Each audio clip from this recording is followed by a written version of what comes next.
Coyote Mustang is a better overall platform than a Hellcat. That's right, I said it. Welcome back to Car Talk with JRG, where we talk about current topics in the car community, debates, all that type of stuff. If you're reading the title, you clicked on this video, you know we're talking about how a Mustang GT is better than a Hellcat. And I can see people in the comments just tell me you're broke without telling me they're broke. Or my new favorite, I don't even need to watch this. I don't even need to watch this. When I saw the title, I knew it was some BS. I'm gonna give you a few quick reasons why it's better. I'm not gonna ramble too long. Let's get right into it. Let's start with number one. Obviously, the most obvious one is cheaper, right? Hellcats have fluctuated over the years, and we're excluding the Demon for all these. We're just excluding the Demon. They're, I believe, in the 50, 60 range used, like really used ones, beat up ones. You know, they're always beat. They're always beat. They're always beat up. Just keep going up. Like brand new, if you get a red eyes, like 80 to 100, I think, like it's probably 100 grand. And it's a reason for that. They are a popular car, right? They are very popular. Pretty much every GT is cheaper than a Shelby. Go Mach 1, performance pack, whatever. At the most, you're probably in the 50s. Mid 50s probably, brand new even, but used you're in the 30s, 40s. So it's going to be overall cheaper. Number two, as we've all seen, full bolts on 10 speeds have been whooping on Hellcats for years. And that ain't nothing new. It's probably not going to change because they weigh so much. But in a straight line, Mustangs have pretty much always been faster. There's a lot of things, the Coyote, the transmission, the weight, the setup, everything like that. In the quarter mile, the Coyote world record is, well, at least the S550 record unopened is like 790. And I think the fastest Hellcat ever, period, was 740. The fastest Coyote power car ever was like 567 and a quarter or something like that. And that was kind of like one of them body panel cars, like fiberglass cars. But like a streetable car, I think it was like 690 was the fastest. So overall, they just went overall faster completely.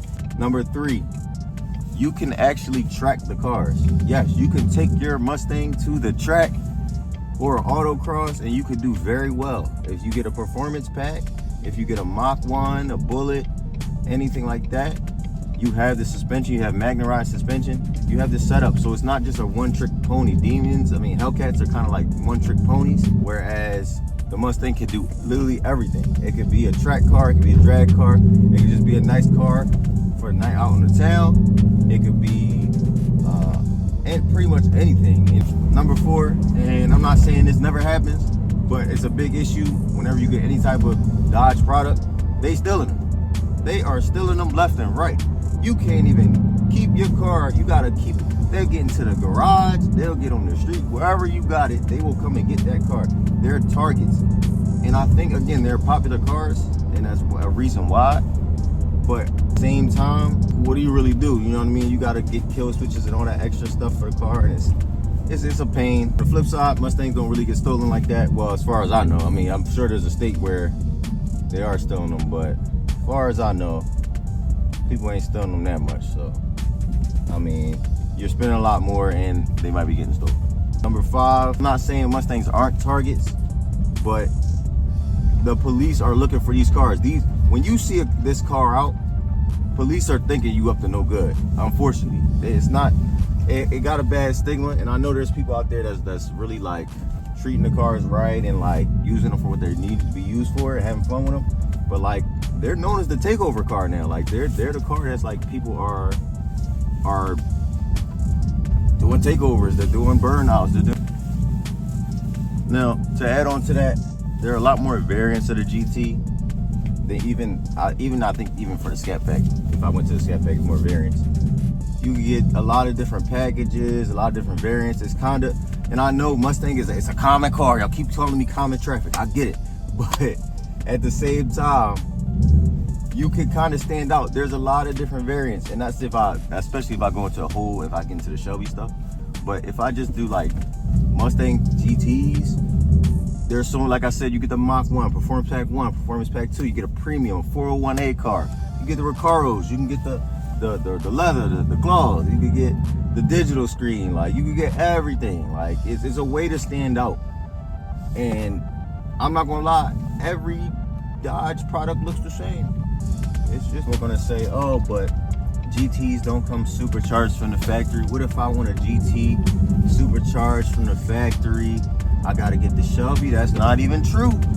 You could get a GT with a Roush supercharger from factory, and you can have a boosted car that's as fast or faster than a Hellcat for probably cheaper, and you can buy them used, and on top of that, you'll have your factory warranty still. So you don't gotta worry about nothing like that. Some people don't want to fiddle around with doing aftermarket stuff. I get it. People see Mustangs, they're saying, you know, he's either a fast car or he's gonna crash. When they're seeing Dodges, they're thinking it's probably stolen. He about to rev, he about to hit the gas a bunch and not go nowhere. It's slow. It's a takeover car. Like, it's just a bunch of stuff like that just comes with it. It's a lot of negativity. And again, I know it's people out there that use it for what it's supposed to be used for. So to summarize everything all in one, it's cheaper. The Mustang GT is cheaper. You can make it faster for cheaper. The stock motor will take you to the power past the Hellcat, what a Hellcat's making. Even like a tuned, a pulley Hellcat, you know, it'll make similar power, stock motor. When you're getting in the building, the vehicles is not close. Your car probably most likely won't be stolen. 5, you won't be the biggest target out there. They kind of took the title for crashing into people because they be crashing into people at every takeover. They took that away from us so they could keep it. People see them, and I know when I used to go out to meets, people seeing them like, here he go. What he gonna do this time? You know, what is he about to do? You know, and you just don't get no peace. That's all the reasons why I think Mustang GT is better than a Hellcat. If you like this video, found it informative, don't forget to like, comment, and subscribe. Browse the channel for more, and most importantly, have a nice day.